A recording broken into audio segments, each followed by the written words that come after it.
Менде бир учур болгон, тойго барып, шаар ичинде. Анан бензин кызыл күйүп калгандагы, шашпай коелун деп шашып барып бир тойду бүтүрүп, андан чыгып эле Токмокко барышым керек болчу. Токмокко баратып, маек кызматкери тосуп калды. Тиги биринчи тойдо мага гонорарымды доллар менен берген болчу да. Жолдон алмаштырган жетишкен жокмун. Бирок бензин коюшум керек. Анан маек кызматкери тосуп калды дагы, түшүп барып эле байке кечирип коюңузчу, тойго кечигип аттым эле, Токмокко жетип калышым керек деп абалымды түшүндүрсөм, абалымда түшүнүп, дароо макул мейли, бирок абайлап айдаңыз, жолдо этият болуңуз деди. Анан макул деп баратып кайра сурадым. Байке, акчаңыз барбы? Акча берип турасызбы депчи. Десе мени карап, эмнеге деле бензин кызыл күйүп калды, Токмокко жете алышым керек болуп атат деп уялып атам, бирок мага керек болуп атат да, муктажмын. Анан жолдо жок админка. Анан кийин макул деди да, мен күткөн несин дароо акча карматты. Рахмат, тойдон чыгып сизге кайра салып коем дедим да. Ал болуп кетти.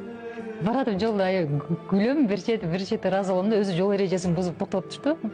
Анан той эргене келгенсип, акча да беришти депчи, аябай ыраазы болгом. Анан эмне болуп кетти? Токмокко жеттим, тойдон чыгып, акчасын кайра которуп, рахматымды айткам, ыраазы болгом да. Айтайын деген нерсем, баардыгы маек кызматкерлерин паракор, акча алышат, буларга акча эле керек деп айтышат да. Баса белгилей турган нерсе, жаман кесип жок да, жаман адамдар бар. Биз бул кесип ээлерин, маек кызматкерлерин сыйлап, урматтап, туура түшүнүү менен кабыл алышыбыз керек. Себеби кырсык кашкалактын ортосунда.